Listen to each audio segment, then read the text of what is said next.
మరి ప్రపంచ వ్యాప్తంగా తండ్రులను సన్మానిస్తూ ఉన్నారు, తండ్రులను గౌరవిస్తూ ఉన్నారు.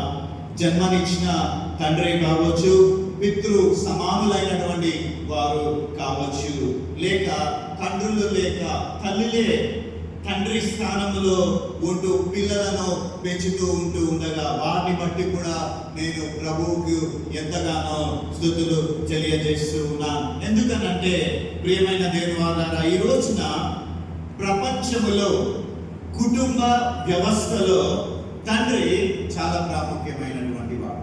ఏంటండి? కుటుంబంలో తండ్రి చాలా ప్రాముఖ్యమైనటువంటి వాడు. కుటుంబ యజమాని అనేటటువంటి వాడు చాలా ప్రాముఖ్యమైనటువంటి వాడు. కుటుంబానికి పెద్దగా మరి ఉన్నటువంటి వాడు తండ్రి. ఎప్పుడైతే కుటుంబంలో ఆయన ఉన్నతమైన స్వభావము కలిగినటువంటి వ్యక్తిగా ఆయన ఉంటాడో ఆ కుటుంబము దీవెనకరంగా మార్చబడుతుంది. ఒక తండ్రి కుటుంబంలో ఉన్నతమైన స్వభావాన్ని ఆయన కలిగి ఉంటాడో ఆ కుటుంబం ఆశీర్వదింపబడుతూ ఉంది. తల్లి ఎలాగున అయితే సాయశక్తుల కుటుంబ రక్షణ కొరకు ఆమె కుటుంబంలో అనేకులు ఆ కుటుంబం ఆమెని కొనియాడడానికి ఆమె అహర్నిశలు శ్రమిస్తూ ఉందో, తండ్రులు కూడా తనను నమ్మి వచ్చిన సతీమణిని తనకు దేవుడు అనుగ్రహించినటువంటి బిడ్డలు దీవెనకరంగా ఉండాలి, ఆశీర్వాదకరంగా ఉండాలి అని తండ్రులు కూడా వారు ఎంతో కృషిని వారు జరిపిస్తూ ఉన్నారు. ప్రియమైన దేవుని వారలారా, చాలా సార్లు తల్లిని మనం ఎక్కువగా కొనియాడుతూ ఉంటాం. ఏంటంటే లోకంలో జరిగేది ఏంటంటే చాలా సార్లు తల్లినే ఎక్కువగా కొనియాడుతూ ఉంటాము, తల్లిని ఎక్కువగా ప్రేజ్ చేస్తూ ఉంటాము, తల్లిని ఎక్కువగా కనపరుస్తూ ఉంటాము. కానీ కనబడకుండా కుటుంబాన్ని నడిపిస్తూ తన భుజము పైన గొప్ప భారాన్ని వేసుకొని కుటుంబాల్లో ఎన్ని వేదనలు ఉన్నప్పటికీ సమస్యలు తన వీపుపై ఉంచుకొని ముఖములో చిరునవ్వుతోటి కుటుంబాన్ని నడిపించేవారు ఎవరయ్యా అని అనంటే అది కేవలము తండ్రి మాత్రమే. బిడ్డలు తప్పు చేసినా, బిడ్డలు పొరపాటు చేసినా, బిడ్డలు జారి పడిపోతూ ఉన్నా వారు ఎంతగానో మరి ఆకట్టుకునేటటువంటిది ఏంటి? వారిని ఎంతగానో ఆకట్టుకునేటటువంటిది ఏంటంటే తండ్రి ప్రేమ. ప్రియమైన దేవుని వారలారా, నేను పడినటువంటి శ్రమ నా పిల్లలు పడకూడదని, ఏంటండి నేను పడినటువంటి శ్రమ నా బిడ్డలు పడకూడదని వారి కొరకు ఎంతో శ్రమను ఇంకా అవసరమైనటువంటి లేకపోతే ఇంకా అవసరమైన కష్టాన్ని సహితము పొందగలిగినటువంటి వారు తండ్రులు అని మనము గ్రహించగలము. ఈ రోజున అట్టి తండ్రులను గురించి బైబిల్లో రాయబడినటువంటి మాట, అలాంటి తండ్రులను గురించి పరిశుద్ధ బైబిల్ గ్రంథంలో రాయబడినటువంటి మాట చూడండి. ప్రపంచములో ఉన్న తండ్రులందరినీ గణపరుస్తూ ఉండగా ఈ సమయంలో తన పిల్లలందరూ ప్రపంచములో ఉన్న అందరినీ తన బిడ్డలుగా భావించి పరమ తండ్రి ఆయా రీతులుగా పిల్లలకు సహాయం చేసేటటువంటి ఒక పరమ తండ్రి ఎవరయ్యా అనంటే ఆయనే మన దేవాతి దేవుడై ఉంటూ ఉన్నాడు. చూడండి, దేవుడు ఇశ్రాయేలు ప్రజలకు మొదటిసారి ఆయన తనను తాను ప్రత్యక్షపరచుకున్నప్పుడు, ఇశ్రాయేలు ప్రజలకు దేవుడు ఆయన తనను తాను ప్రత్యక్షపరచుకున్నప్పుడు ఈ మానవ సంబంధాలకు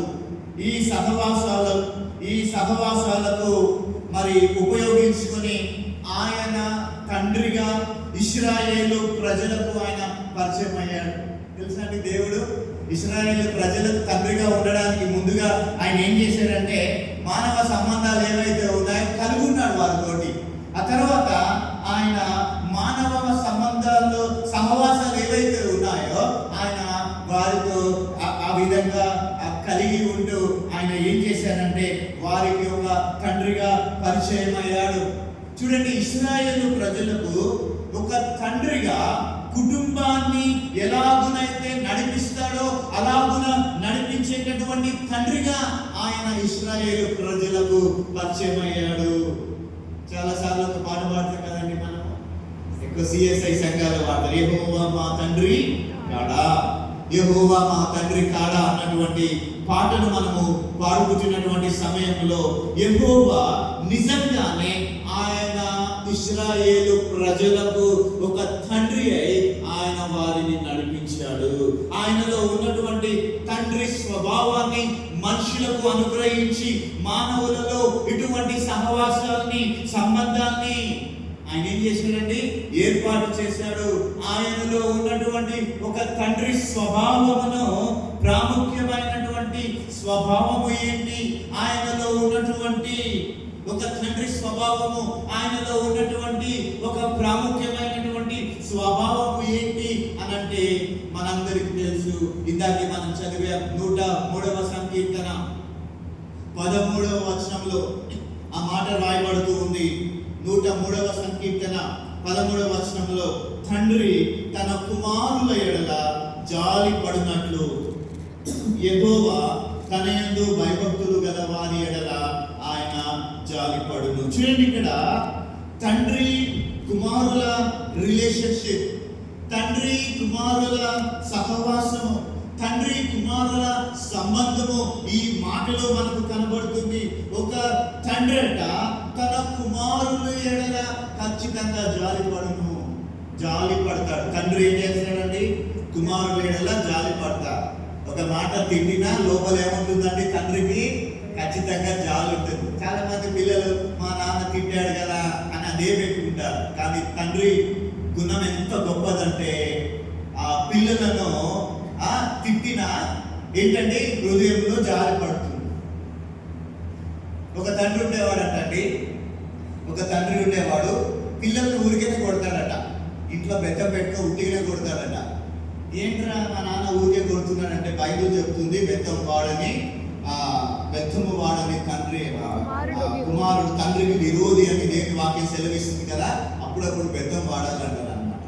ప్రియమైన దేవుని వాళ్ళారా, చూడండి మరి ఇక్కడ రిలేషన్, ఒక తండ్రి తన కుమారుల ఎడల జాలి పడును. ఎలాగునా జాలి పడతాడండి, ఏ విషయంలో జాలి పడతాడండి, ఎందుకు జాలి పడతాడంటే తండ్రికి ఉన్నటువంటి ప్రేమ.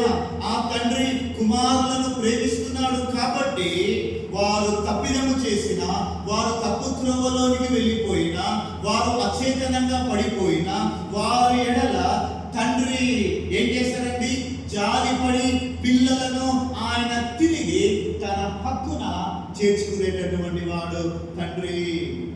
ప్రియమైన దేవుని వారలారా, తప్పిపోయిన కుమారుడు, ఆ తండ్రి యొక్క ఉదంతాన్ని మనము జ్ఞాపకం చేసుకుంటే, తప్పిపోయినటువంటి కుమారుడు ప్రోడిగల్ సన్, లూకా సువార్త 17వ అధ్యాయంలో ఎంతో భయంకరమైనటువంటి డెసిషన్ తీసుకున్నాడు ఆ కుమారుడు.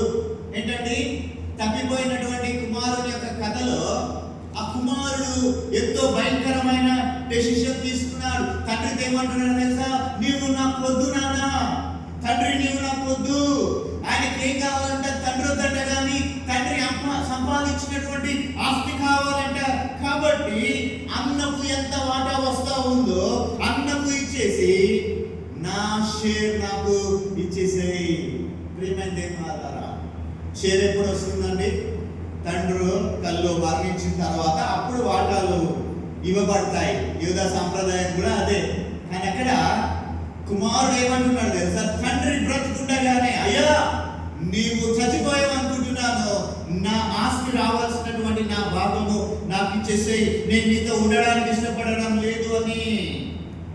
తండ్రిని ఒకవేళ దుర్భాషలు ఆడాడేమో అండి, ఆడుండొచ్చు, మనకు తెలియదు, బైబిల్లో రాయలేదు. దుర్భాషలు ఆడాడేమో, కోపం మీద ఏదైనా మాట్లాడవచ్చు ఉండనేమో.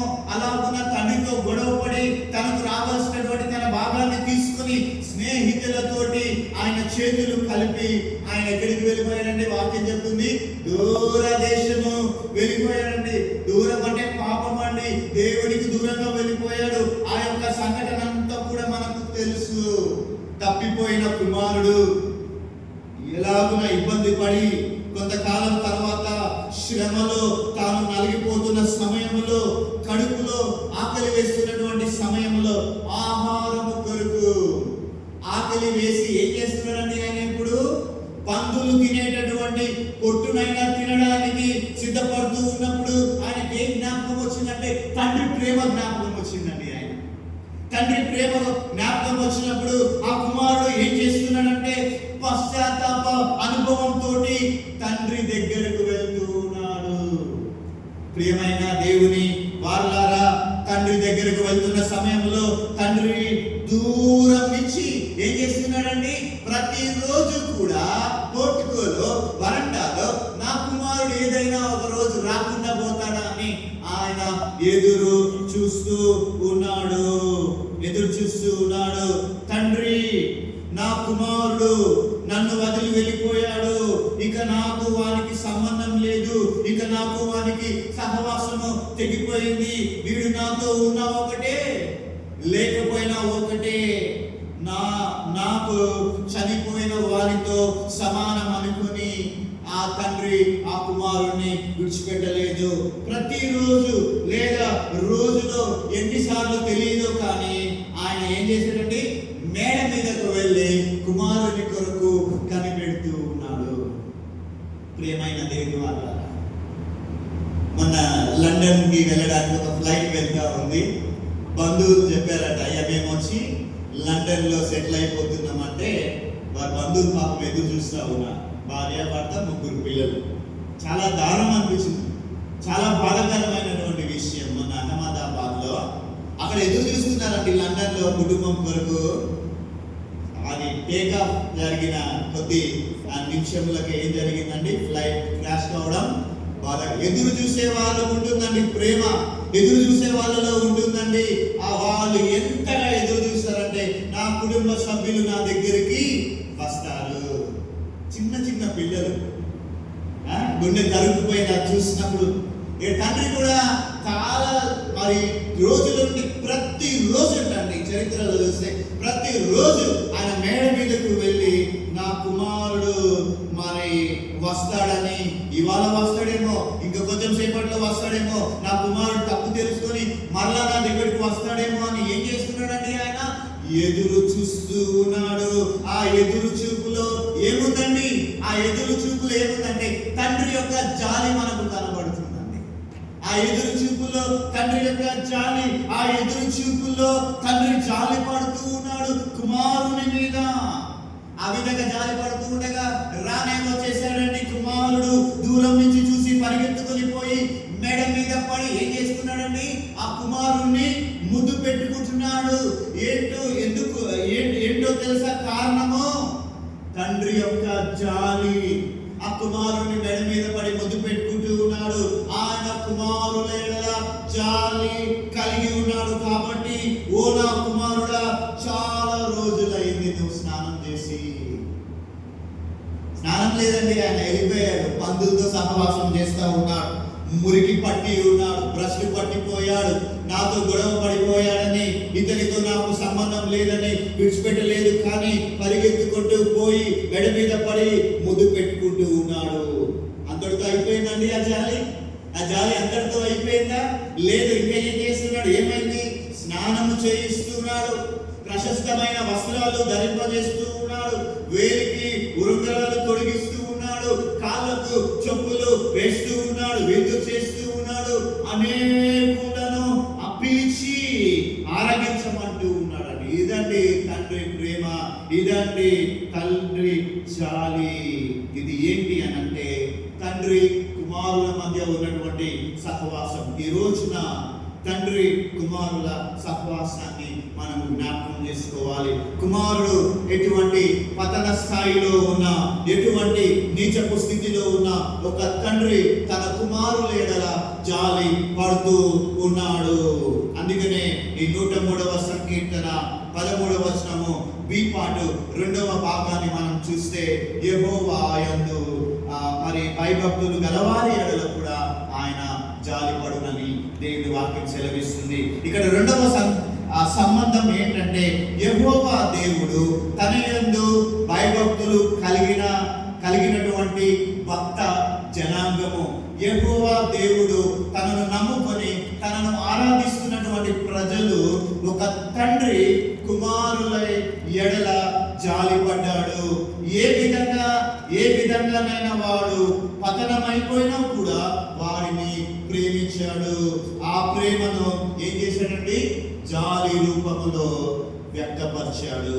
ఇక్కడ పరమ తండ్రి యెహోవా తన భక్తుల ఎడల కూడా జాలిని కలిగి ఉన్నాడండి. తండ్రి తన కుమారుల ఎడల జాలి పడినట్లు తన యందు భయభక్తులు గల వారి ఎడల యెహోవా ఆ విధంగా జాలి పడుతూ ఉన్నాడు. ప్రియమైన దేవుని సంగమా, ఈ ఉదయకాల సమయంలో, ఈ ఆరాధనలో, ఈ ఉదయకాల సమయంలో ప్రపంచ తండ్రుల దినోత్సవము జరిపించుకొని ఉంటూ ఉండగా మనము మన తండ్రులను ఎలాగున చూస్తూ ఉన్నాం? ప్రశ్న. మనము మన తండ్రులను ఎలాగున చూస్తూ ఉన్నాం? తండ్రుల ఎడల మన బాధ్యత ఎలాగున ఉన్నది? తండ్రుల ఎడల నా బాధ్యత ఎలాగున ఉన్నది? ఎందుకనంటే వారు మన మీద జాలి పడుతూ ఉన్నారు. వారు మన కొరకు రెక్కల కష్టార్జితాన్ని వెచ్చిస్తూ ఉన్నారు. చెమటను రక్తంగా మారుస్తున్నారు తండ్రులు. కొంతమంది వారి పిల్లలు ఉన్నతంగా బ్రతకాలని రోజువారి కూలీలకు వెళుతూ వారు మోయలేనటువంటి బరువును మోస్తూ చెమటలను చిందిస్తూ ఆ చెమటను డబ్బుగా మార్చి నా కుమారునికి మంచి ఆహారం పెట్టాలి, నా కుమార్తెను మంచి కాలేజీలో చదివించాలని తండ్రులు ఎంతో మంది తమ పిల్లల కొరకు శ్రమ పడుతూ ఉన్నారు. అమ్మ, దయచేసి మీ పిల్లలు ఎవరైనా ఉంటే పైన సండే స్కూల్ జరుగుతుంది, అక్కడ తీసుకెళ్ళండి. పెద్ద మనసు చేసుకొని దేవుని సేవకుడిగా చెప్తా ఉన్నాను.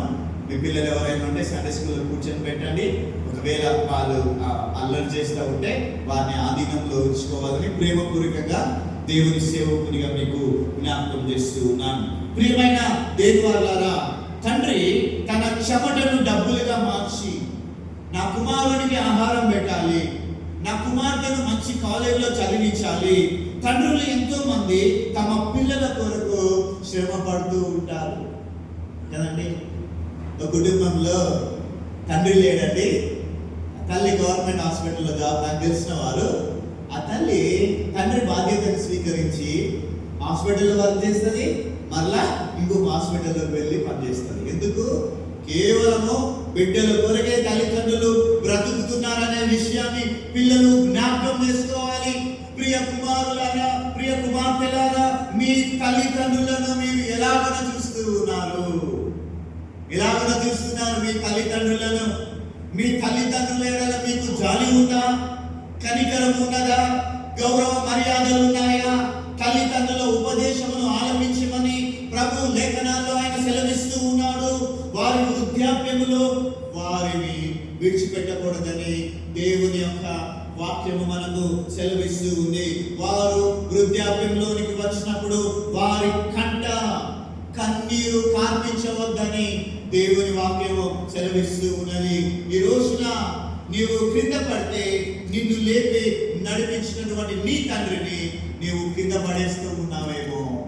ఏంటండి, చాలాసార్లు చిన్నప్పుడు పడుతుంటే తల్లిదండ్రులు ఎంత బలయోన కుమారులు పడిపోతున్నాడు.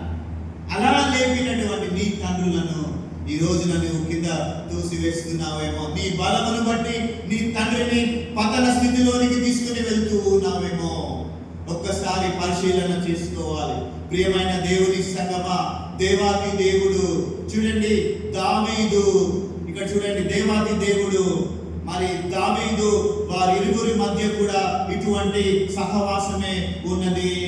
ఈ రోజున నేను మీకు తప్పిపోయిన కుమారుని పరిస్థితి ఎలా ఉందో దావీదు యొక్క చరిత్రను కూడా మీ ముందుకు నేను తీసుకొని రావాలని ఇష్టపడుతూ ఉన్నాను. దేవాది దేవుడు దావీదు వారి ఇరువురి మధ్య కూడా ఇట్లాంటి సహవాసమే ఉంది. దావీదు కూడా ఒక గొప్ప రాజుగా ఉంటూ దేవుని నామాన్ని ఎరిగినటువంటి వాడిగా ఉంటున్నటువంటి సమయంలో దావీదు కూడా దాదాపుగా తప్పిపోయినటువంటి కుమారుని యొక్క విధి విధానాలను ఆయన మనకి తెలియజేస్తూ ఉన్నాడు. తప్పిపోయినటువంటి కుమారుడు ఎలాగునైతే తండ్రి నుంచి వేరైపోయాడో, తన జీవితాన్ని ఇష్టానుసారంగా జీవించాడో, తన తప్పును తెలుసుకొని తిరిగి మరి తప్పు తెలుసుకొని శ్రమానుభవం గుండా వెళ్ళినప్పుడు, జీవితంలో కష్టాలను అనుభవిస్తూ ఉన్నప్పుడు తండ్రిని గుర్తు చేసుకుని ఎలాగైతే తండ్రి దగ్గరికి వచ్చాడో, దావీదు జీవితంలో ఇదే రకమైనటువంటి తండ్రి కుమారుల అనుభవాలు మీ ముందుకు ఈ రోజున నేను తీసుకురావాలని ఆశపడుతూ ఉన్నాను. చూడండి, తప్పిపోయిన కుమారుడు ఎలాగైతే తండ్రి నుంచి విడిపోయాడో, నా జీవితంలో నేనే అన్ని తెలిసిన వాడనని ఆ తప్పిపోయినటువంటి కుమారుడు గర్వించాడో, ఎలాగున వాడు పతన స్థాయిలోనికి పడిపోయాడో, కానీ తిరిగి తండ్రి ఎద్దకు వాడు ఎలాగున చేర్చబడ్డాడో, దావీదు యొక్క జీవితంలో కూడా ఆ విధంగానే ఉంటూ ఉన్నది. ఈ రోజున దావీదు యొక్క జీవితము అనుభవాలను మనము నేర్చుకున్నాము. దావీదు జీవితంలో కూడా మనము గమనిస్తాము. ఈ రోజున దావీదు జీవిత అనుభవాలను మనము నేర్చుకోబోతున్నాం. ఈ రోజున మన వాక్య అంశం ఏంటంటే కష్టకాలంలో దావీదు యొక్క అనుభవాలు. కష్టకాలంలో దావీదు అనుభవాలు. చూడండి, దేవాది దేవుడు దావీదును రాజుగా అభిషేకించుకున్నాడు. ఆయన పరమ తండ్రిగా, దావీదును కుమారునిగా ఎంతగానో నమ్మి ఇశ్రాయేలు ప్రజల మీద దేవాది దేవుడు ఆ యొక్క సంయుక్త రాజ్యానికి, యునైటెడ్ కింగ్డమ్ కి రాజుగా చేశాడు.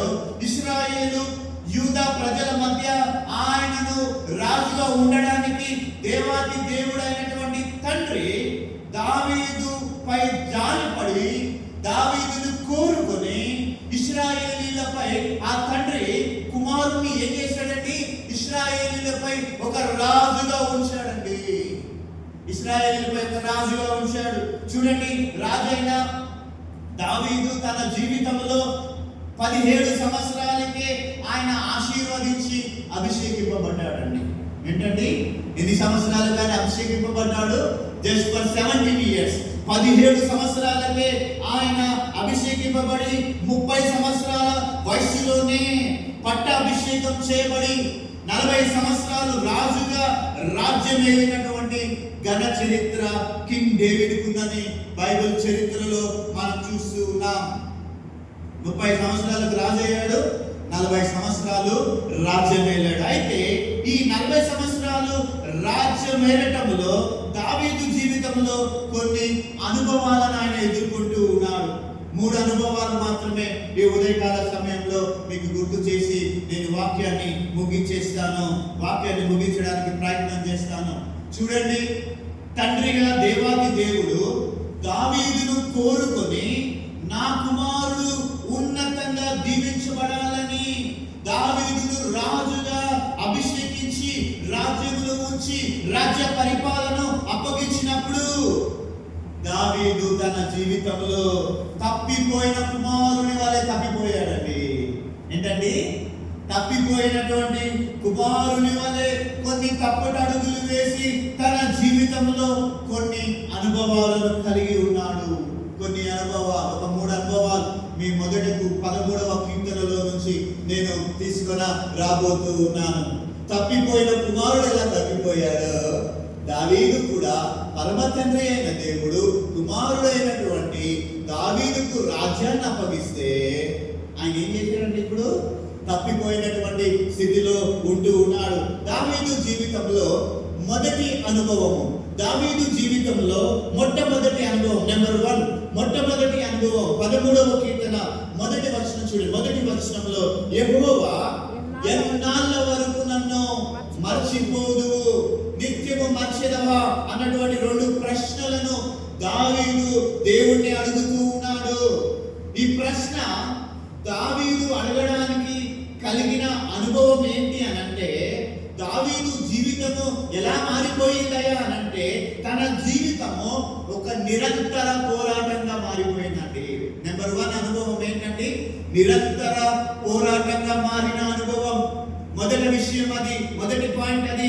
తన జీవితం నిరంతర పోరాటంగా మారిన అనుభవం. 30 సంవత్సరాల వయసులో రాజ్య అధికారాన్ని తీసుకొని 40 సంవత్సరాలు రాజుగా రాజ్యాన్ని ఏలినటువంటి దావీదు తన జీవితంలో 2 ప్రశ్నలను ప్రభువును అడుగుతూ ఉన్నప్పుడు, లేకపోతే ప్రభువును అడుగుతూ ఉన్నాడు. ఏంటయ్యా అని అంటే, యెహోవా ఎన్నాళ్ళ వరకు నీవు నన్ను మర్చిపోదువు, నిత్యము నన్ను మర్చెదవా అని 2 ప్రశ్నలు అడుగుతున్నాడు.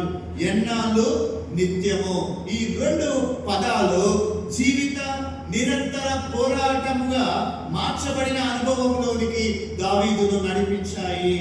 జీవితము ఎలాగైపోయిందంటే, దావీదు జీవితం ఒక నిరంతర పోరాటంగా అయిపోయింది.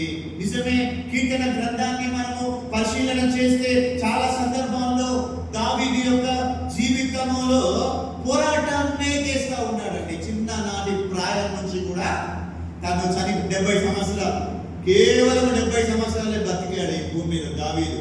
ఆ 70 సంవత్సరాలు ఒక్కరోజు సంతోషం లేదండి. చిన్నప్పటి నుంచి ఆయన జీవితం అంతా రాజకీయంతోనే ప్రారంభమైన ఆయన జీవితం రాజకీయంతోనే ముగించబడింది.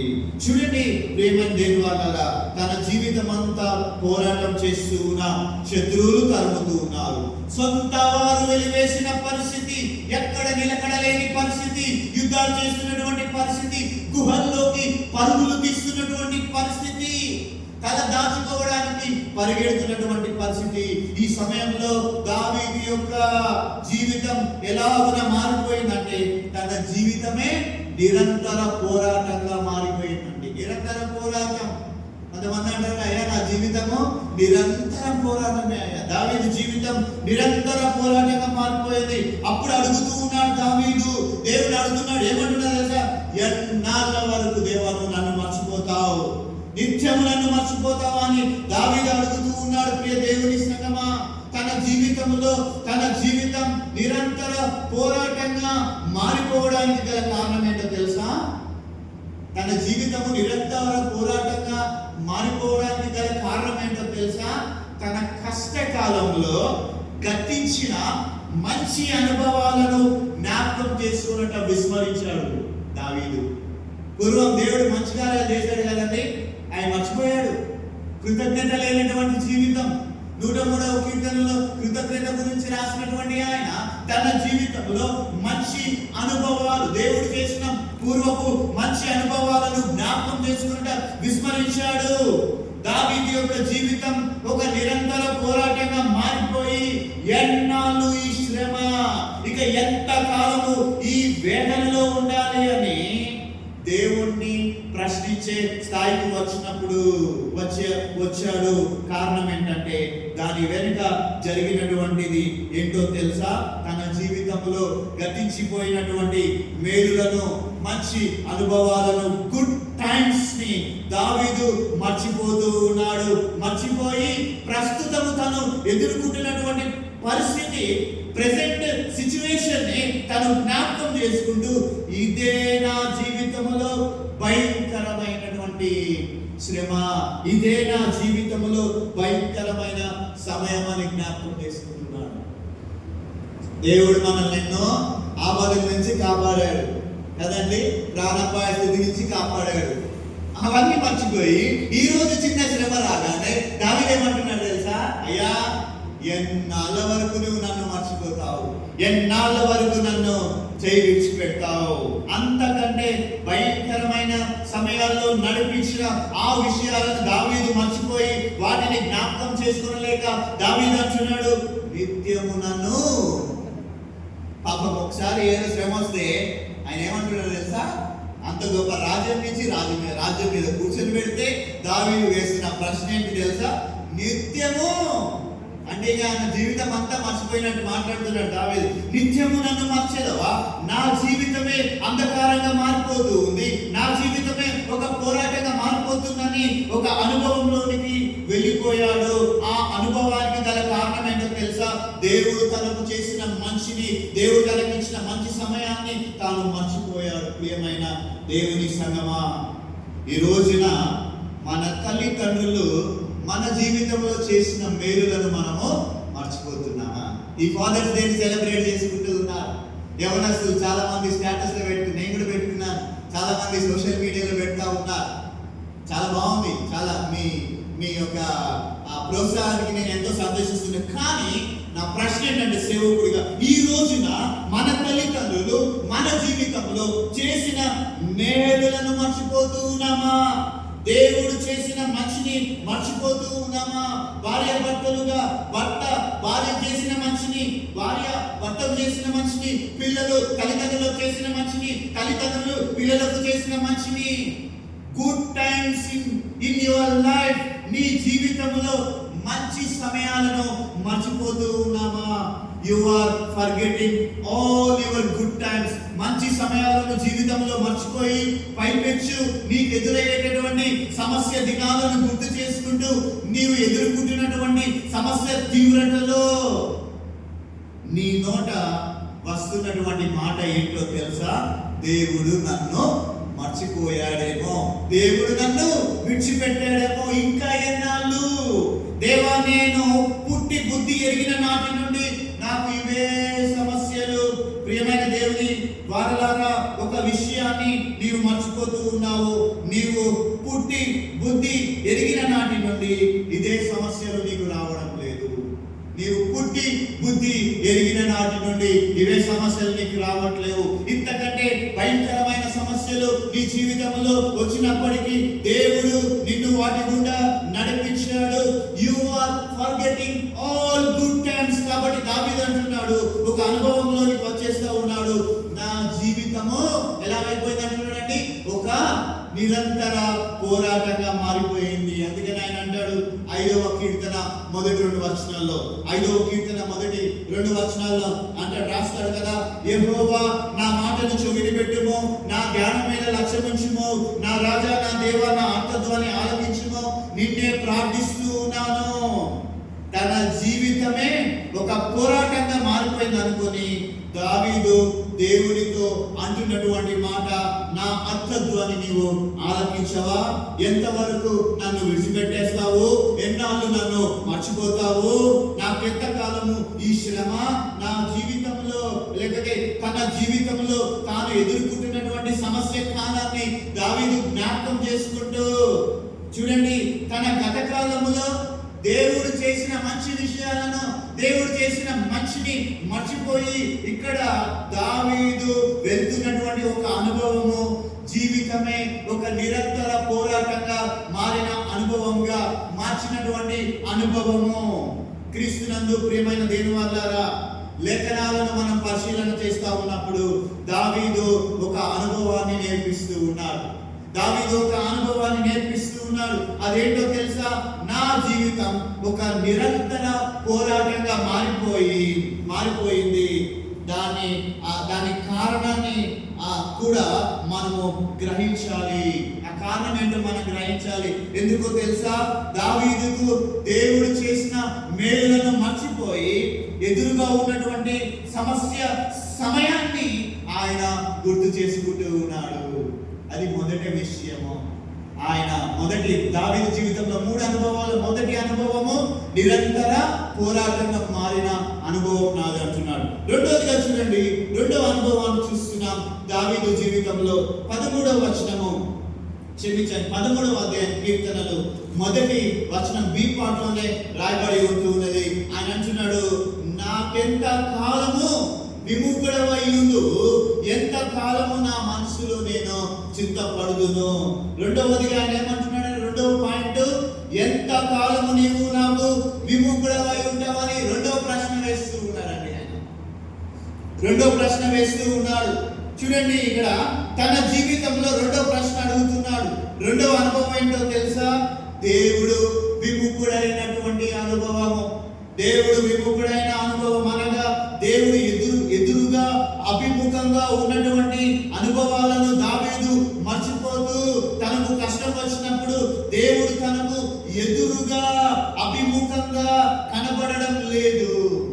ఆయన విముఖుడైపోయాడు.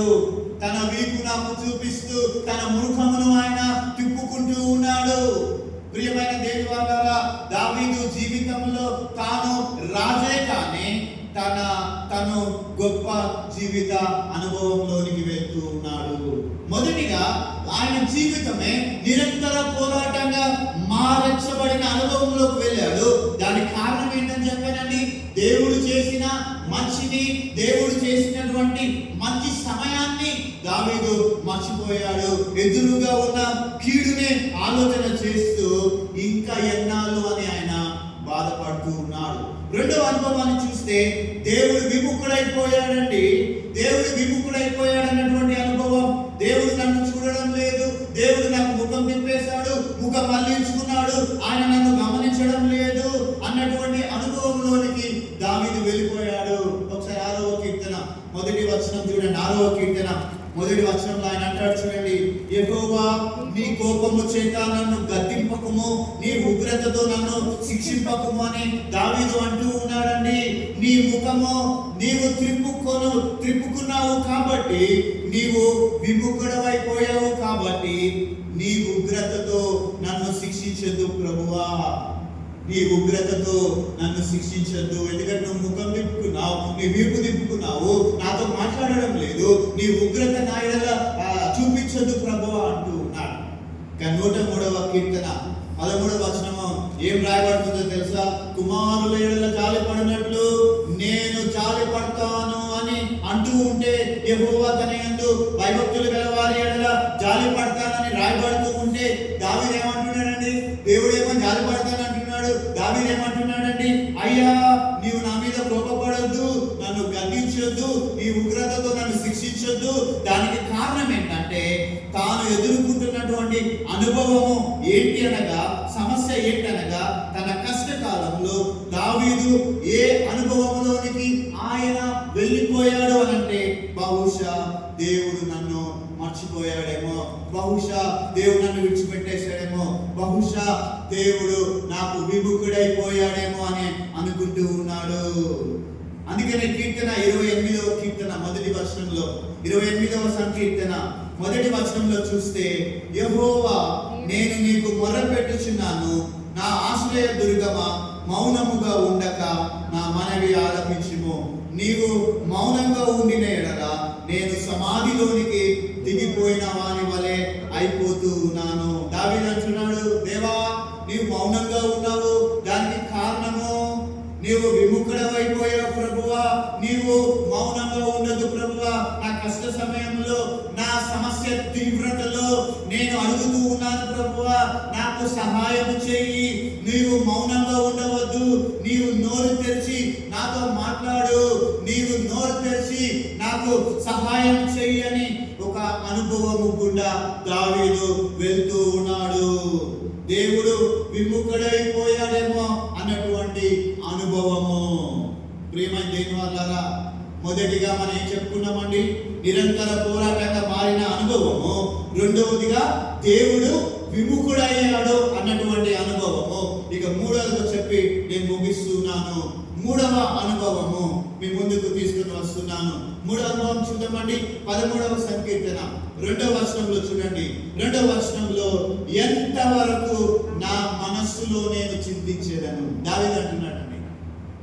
మూడవ పాయింట్ ఏంటండి? దావీదు అంటున్నాడు, మూడవ అనుభవం ఏంటంటే, ఎంతవరకు నా మనసులో నేను చింతించేదను, ఎంతవరకు పగలంతయు నేను దుఃఖాక్రాంతుడనై ఉండును, ఎంతవరకు నా శత్రువు తన్ను హెచ్చించుకొనును, ఎంతవరకు నా మనసులో నేను దుఃఖాక్రాంతుడై ఉండాలి, ఎంతవరకు నా మనసులో నేను చింతిస్తూ ఉండాలి. కష్టం మనకు వచ్చినప్పుడు, సమస్య మనకు వచ్చినప్పుడు మొదటిగా దేవుడితో మనం అనేటటువంటి మాట ఇదే, ఎంతవరకు నేను కుమిలిపోవాలి ప్రభువా. దేవుడు అంటారు మానవులు, ఎంతవరకు నేను ఈ బాధను అనుభవించాలి, ఎంతవరకు నేను ఈ కన్నీరు కార్చాలి మనం అనుకుంటూ ఉంటాము. సో మూడవ అనుభవము దావీదు జీవితంలో మనస్సులో చింత కలిగిన అనుభవం. దావీదు నిరంతర పోరాట అనుభవము చూసాము. రెండవదిగా మనం ఏం చూసామండి? దేవుడు విముఖుడైనటువంటి అనుభవం చూసాము. మూడవదిగా మనం చూస్తూ ఉన్నాము ఏంటంటే, మరి చింత, మనసులో చింత కలిగిన అనుభవం. ప్రియమైన దేవుని వాళ్ళారా, కష్టం మన మీదకు వచ్చినప్పుడు, సమస్య మన మీదకు వచ్చినప్పుడు, దుఃఖం మన మీదకు వచ్చినప్పుడు మొదటిగా చింతించేటటువంటిది ఏంటి? మొదటిగా రియాక్ట్ అయ్యేటటువంటిది ఏంటి? మొదటిగా ప్రభావము చూపించేటటువంటిది ఏంటండి? మన మనస్సే. డల్గా ఉన్నప్పుడు ఎవరైనా వచ్చి ఏమైందిరా ఇలా ఉంటే మనసేమీ బాగలేదు, మనసేమీ బాగలేదు. మనసు బాగాలేకపోతే ముఖం చెప్పేస్తుందండి. మనసుకి ముఖానికి ఇంటర్ కనెక్షన్స్ ఉన్నాయి. ప్రియమైన దేవుని వాళ్ళారా, దావీదు ఆ 3వ అనుభవంలోనికి వెళ్తున్నాడు. ఏంటంటే మనస్సులో చింత కలిగిన అనుభవము. ఆ అనుభవంలో దావీదు అంటున్నాడు, ఎంతవరకు నేను చింతపడాలి దేవా. ప్రియమైన దేవుని సంగమా, నీ కష్టకాలంలో నీ సమస్యను బట్టి, నీకున్న ఇబ్బందిని బట్టి, నీ కుటుంబం ఎదుర్కొంటున్న సమస్యను బట్టి, నీకు కలిగిన ఆర్థిక బలహీనతలను బట్టి, నీకు కలిగిన శారీరక రోగములను బట్టి నా మనసులో నేను చింతపడుతూ ఉన్నాను, నా మనసుగా లేదు, వేదనతో ఉన్నానని బాధపడుతున్నావేమో. దావీదు జీవితంలో కూడా ఆయన అదే అనుభవంలోనికి వెళ్తూ ఉన్నాడు. ప్రియమైన దేవుని వాళ్ళారా, దేవుని చేత అభిషేకింపబడి రాజ్య పరిపాలన చేస్తున్న దావీదు, దేవుని కుమారునిగా పిలువబడుతున్న దావీదు, దేవునితో సహవాసంలో ఉన్నంత కాలము ఆయన బాగానే ఉన్నాడు. కానీ ఏంటండి, దేవునితో సహవాసంలో ఉన్నంత కాలం ఆయన బాగున్నాడు. కానీ ఎప్పుడైతే తాను చేసిన మంచి కార్యాలను మర్చిపోయాడో దావీదు, తన జీవితమే నిరంతర పోరాటంగా మారిన అనుభవంలోనికి దావీదు వెళ్ళిపోయాడు. దేవునితో కలిసి నడిచినటువంటి దావీదు నా హృదయానుసారుడని దేవుని చేత మంచి సాక్ష్యం పొందినటువంటి దావీదు ఎప్పుడైతే దేవుని నుంచి దేవునికి వ్యతిరేకంగా ఆయన మార్చబడ్డాడో, ఎప్పుడైతే దేవునికి వ్యతిరేకమైనటువంటి కార్యకలాపాలు చేస్తూ ఉన్నాడో, దావీదు అనుకుంటున్నటువంటి అనుభవము, దేవుడు నాకు విముఖుడైపోయాడు కదండి. ఒక మనిషి పాపం చేస్తే ఆయనలోనికి గిల్టీనెస్ వచ్చేసి, ఆ గిల్టీనెస్ వల్ల ఆయన అనుకుంటాడు, దేవుడు నాకు దూరం అయిపోయాడు, విముఖుడైపోయాడేమో. దావీదు అదే అనుకుంటూ ఉన్నాడు. ఎంతవరకు నా మనసులో చింతపడాలని దావీదు శ్రమ అనుభవమును ఇక్కడ చెప్తూ ఉన్నాడు. ప్రియమైన దేవుని వాళ్ళ, ఒకవేళ దావీదును పోలిన అనుభవము నా జీవితంలో ఉందేమో, దావీదును కోరినటువంటి అనుభవం మన జీవితాలలో ఉన్నాయేమో పరిశీలన చేసుకోవాలి. ఒక తండ్రిగా ఈ ఫాదర్స్ డే దినాన్ని ఒక తండ్రిగా నీవు బాధపడుతున్నావేమో. మొదటిగా, అయ్యో నా జీవితమే ఒక నిరంతర పోరాటంగా మారిపోయింది, నేను నా రెక్కల కష్టార్జితాన్ని నా కుమార్తెలకు ఇస్తే ఈ రోజున నా బిడ్డలు నా మాట వినడం లేదు. నిరంతర పోరాటం, రెక్కలు కష్టాలు ఓర్చి నిరంతర పోరాటంగా చేసి రెక్కల కష్టార్జితాన్ని కుమార్తెలకు ఇస్తే ఈ రోజున నా బిడ్డలు నా మాట వినడం లేదు. There is no good time at all in my life. నా జీవితంలో సంతోషమే లేదు. ఒకవేళ దావీదు అనుభవంలో నీవు నేను వెళ్తావేమో పరిశీలన చేసుకోవాలి. రెండోదిగా దావీదు, మరి నీవు నేను చూడండి, దేవుడు చూస్తున్నట్టు, దేవుడు చేస్తున్నటువంటి కార్యములను మర్చిపోయామేమో. దావీదు మర్చిపోయాడు మంచి సమయాలను, దావీదు మర్చిపోయాడు. ఆయన నాకు విముఖుడైపోయాడు అంటూ ఉన్నాడు, నా నుంచి ముఖం తిప్పుకున్నాడు అంటున్నాడు, దేవుడు నాతో మాట్లాడడం లేదని అంటూ ఉన్నాడు. ఒకవేళ నీవు ఆ అనుభవంలోనికి వెళ్తున్నావేమో, దేవుడు మనలను విడిచిపెట్టేటటువంటి వాడు కాదు.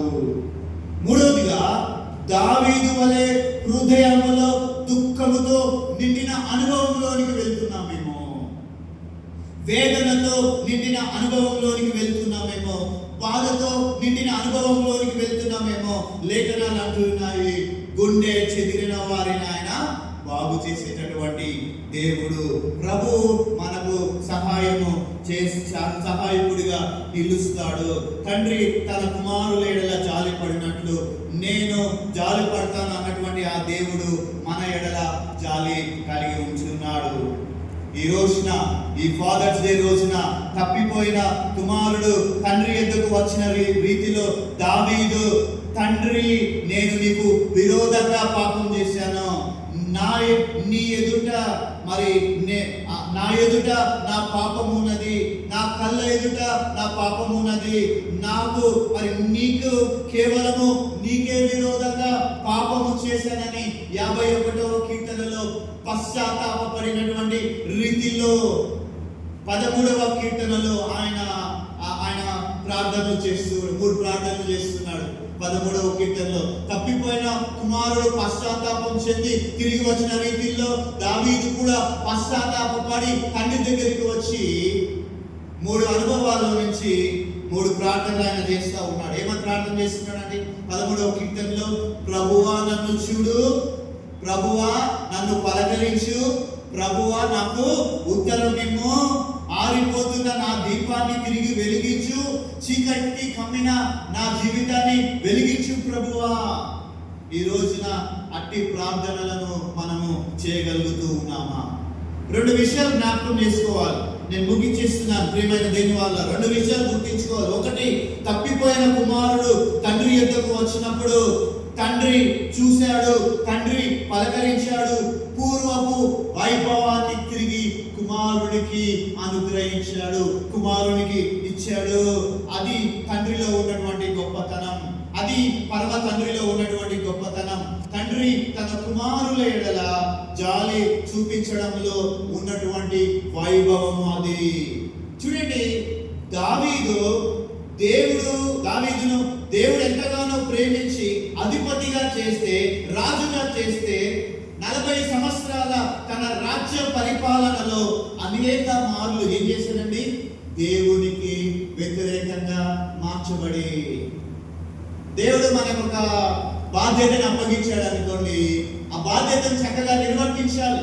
ఇక్కడ దావీదు రాజ్య పరిపాలనలో ఆయన ఏం చేశాడంటే అనేక పర్యాయాలు దేవునికి వ్యతిరేకంగా మార్చబడి, అప్పటి నుంచి ఏం జరిగిందంటే తన జీవితమే ఒక నిరంతర పోరాటంగా మారిపోయిన అనుభవంలోనికి మరి ఆయన మార్చుకున్నాడు. ఆ సమయంలో దావీదు ప్రార్థన చేశాడు, ప్రభువా నన్ను క్షమించు ప్రభువా, నన్ను చూడు ప్రభువా అని ఆయన ప్రార్థన చేశాడు. ఆ తర్వాత ఆయన ఏమని ప్రార్థన చేశాడు తెలుసా?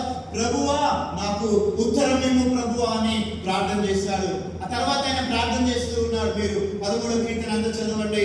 నన్ను వెలిగించు ప్రభువా అని ఆయన ప్రార్థన చేస్తూ ఉన్నారు. ఈ 3 ప్రార్థనలు నీవు నేను చేయగలిగితే ఈ ఫాదర్స్ డే మన కుటుంబాల్లో నిజమైనటువంటి వెలుగును తీసుకుని వస్తూ ఉంది. ఈ ఫాదర్స్ డే రోజున తండ్రి ప్రేమను గుర్తించగలిగితే, ఈ దినోత్సవ సందర్భంలో నీవు తండ్రి ప్రేమను గుర్తించగలిగితే, ఆయన నిన్ను చూసేవాడని, ఆయన నీకు ఉత్తరం ఇచ్చేవాడని, ఆయన నిన్ను వెలిగించేవాడని, ఆయన నిన్ను గుర్తించేవాడని నీవు గుర్తించగలిగితే, ఇహలోక తండ్రికి ఇవ్వవలసినటువంటి ప్రయారిటీని నీవు ఇవ్వగలిగితే, ఏంటి నేను ఒక మాట అంటాను, ఈ లోకపు తండ్రిని నీవు ప్రేమించలేకపోతే పరమ తండ్రిని నీవు ప్రేమించగలుగుతావా? అందుకే దేవుడు తల్లిదండ్రులను మొదటిగా మన ముందు వారిని పెట్టాడు, వారిని ప్రేమించాడు. ఆజ్ఞలలో 10 ఆజ్ఞలు ఒక ఆజ్ఞ ఏంటండి? ఒక ఆజ్ఞ ఏంటి? ఏ ఆజ్ఞకు కూడా దేవుడు వాగ్దానం ఇవ్వలేదు, కానీ ఒక్క ఆజ్ఞకు దేవుడు వాగ్దానం ఇచ్చాడు. ఏంటంటే నీ తల్లిని నీ తండ్రిని సన్మానించు, గౌరవించు, అప్పుడు నీవు ఈ భూమి మీద దీర్ఘాయుష్మంతుడవు అవుతావు అంటున్నాడు. కనుక ఈ లోకపు తండ్రికి ఇవ్వవలసిన ప్రయారిటీని నీవు ఇవ్వగలిగితే పరలోకపు తండ్రి నిన్ను నీ కుటుంబాన్ని ఆశీర్వాదకరంగా మారుస్తాడు. కాబట్టి ప్రియమైన దేవుని బిడ్డలారా, ప్రియమైన దేవులారా, ప్రియమైన దేవుని సంగమా, 60 సంవత్సరాలు ఉన్న వారు కూడా తండ్రులు ఉన్నారు, 20 సంవత్సరాలు ఉన్న వారు కూడా తండ్రులు ఉన్నారు కదా. కాబట్టి ఈ సమయంలో ఈ రోజున మరి దావీదు ఆ పరమ తండ్రిని వేడుకున్నట్టుగా తండ్రులుగా ఉన్నటువంటి వారు ఆ పరమ తండ్రిని కష్టకాలంలో మరి వేడుకొని 3 ప్రార్థనలు ఆయన చేశాడు. ఆ విధంగా మనము ప్రార్థన చేస్తూ ఉన్నప్పుడు దేవుడు మనల్ని ఆశీర్వదించే దేవుడు. అంత మాత్రమే కాదు, ఫాదర్స్ డే సెలబ్రేట్ చేసుకుంటున్నటువంటి పిల్లలుగా ఉంటున్నటువంటి వారు దయచేసి చెప్తా ఉన్నాను ఏంటంటే, మీ జీవిత కాలము, వారు బ్రతుకున్నంత కాలము వారిని గౌరవించండి, వారిని సన్మానించండి.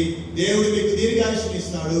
దేవుడు మిమ్మల్ని ఆశీర్వదిస్తాడు. మీ చదువుల్లో ఉన్నతమైన స్థాయిలోనికి ఆయన తీసుకుని వస్తాడు. పరమ తండ్రి అయిన యేసు ప్రభువును కూడా మీరు మర్చిపోవద్దు. ఎందుకంటే ఆయన కలువరి శిలువలో ప్రాణాన్ని పెట్టి ఆ పరమ తండ్రిని చేర్చడానికి ఆ ప్రభువు మనలను ఈ లోకములో ఏం చేశాడండి? తన రుధిర దారులలో కడిగాడు. కనుక ఆ విషయాన్ని జ్ఞాపకం చేసుకునండి. ప్రియమైన దేవుని సంగమా, మరొకసారి మీ అందరికీ ఫాదర్స్ డే శుభాకాంక్షలు తెలియజేస్తూ, మరి దయచేసి ఒక్కసారి ఫాదర్స్ గా ఉన్న వారందరూ లేచి నిలబడండి. మీ కొరకు ప్రత్యేకంగా నేను ప్రార్థన చేస్తాను. దేవుడు మీకు మంచి ఆయుష్, ఆరోగ్యము, శక్తి, బలం అనుగ్రహించాలని, మీ ఉద్యోగాల్లో, మీ రాకపోకలలో దేవుడు మీకు తోడుగా ఉండాలని నేను ప్రార్థన చేస్తాను. దయచేసి తండ్రులుగా ఉన్న వారందరూ లేచి నిలబడాలని ప్రభు పేట మనం చేసిన I request all the fathers, could you please stand for a while. నేను మీ కొరకు ప్రార్థన చేస్తాను. దేవుని యొక్క సహాయం, ఆయన అభిషేకము, ఆయన ఆశీర్వాదము మీపై కృపరింపబడినట్లుగా ప్రార్థన చేస్తుండగా తలలు వంచండి, ప్రార్థనలు ఏకీభవించండి. ప్రార్థన. సకల ఆశీర్వాదాలకు కారణమూతుడా, మా మంచి యేసయ్య నీ నామానికి వందనాలు. తండ్రి తన కుమారుల ఎడల జాలిపడినట్లు తన యందు భయభక్తులు గలవారి ఎడల జాలిపడుతున్న ప్రభువా, మా ప్రియ ప్రభువా, తండ్రులుగా ఉన్నటువంటి వారి కొరకై మేము ప్రత్యేకంగా ప్రార్థిస్తున్నాం. వారు రెక్కల కష్టాన్ని ఓర్చి ప్రభువా, తమ ఉద్యోగాల్లో, తన చేతి పనులలో, ఇదిగోనైనా నిరంతర పోరాట అనుభవములో వారు అటు ఇటు పరిగెడుతూ ప్రభువా, తమ పిల్లల మంచి భవిష్యత్తు కొరకై తమ భుజాల పైన గొప్ప భారాన్ని వేసుకొని, ఇదిగో మా దేవ, వారు కష్టపడతా ఉన్నారు. వారిని మీరు దయతో జ్ఞాపకం చేసుకునండి. రిటైర్మెంట్ దశ వరకు ప్రభువా మరి కొందరిని నడిపించారు. ఇంకా ఉద్యోగంలో నిమగ్నమైన వారిని మీరు దయతో జ్ఞాపకం చేసుకోమని ప్రార్థిస్తూ ఉన్నాం. వారికి మంచి ఆయుష్, ఆరోగ్యము, శక్తి, బలము, వచ్చే పనులలో మీరు తోడుగా ఉండండి. వాళ్ళ ఉద్యోగాల్లో, వారి రాకపోకల్లో మీరు తోడుగా ఉండండి. వారికి ఇచ్చిన సంతానాన్ని జ్ఞాపకం చేసుకునండి. ఆ బిడ్డలు కూడా ఎక్కువగా ఆశీర్వదింపబడడానికి మీ సహాయం దయచేయమని ప్రార్థిస్తూ ఉన్నాం. బిడ్డలు కూడా తల్లిదండ్రులను గౌరవించేటటువంటి బిడ్డలుగా, క్రీస్తు ప్రేమను వెల్లడిపరిచే బిడ్డలుగా నిలబెట్టుకోమని, ఈ ఫాదర్స్ డే మొదలుకొని నీ రాకడ పర్యంతం మేము తండ్రులను గౌరవిస్తూ ప్రభా, నిన్ను గౌరవించే వారిగా మమ్మల్ని నిలబెట్టుకోమని, ఇక్కడ నిలబడ్డ ప్రతి తండ్రి పైన నీ బలమైన హస్తం ఉంచి మీ దీవెనల చేత, ఆశీర్వాదముల చేత ఎదుర్కోమని యేసు నామం అడిగి వేడుకొచ్చున్నాం తండ్రి. ఆమేన్. May God bless you. All fathers, could you please sit? Please be seated. దేవుడు మిమ్మల్ని అందరినీ దీవించును గాక.